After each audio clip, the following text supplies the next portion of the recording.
قال يا بني لا تقصص رؤياك على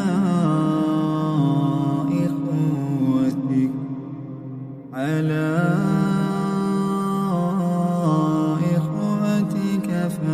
فيكيدوا لك كيدا إن الشيطان للإنسان عدو مبين وكذلك يجتبيك ربك ويعلمك من تأويل الأحاديث ويتم نعمته عليك وعلى آل يعقوب كما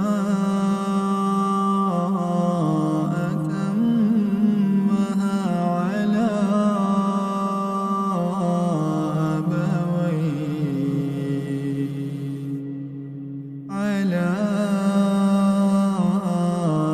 أبويك من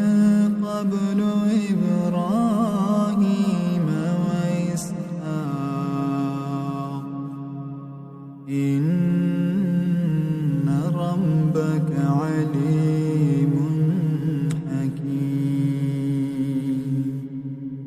لقد كان في يوسف وإخوته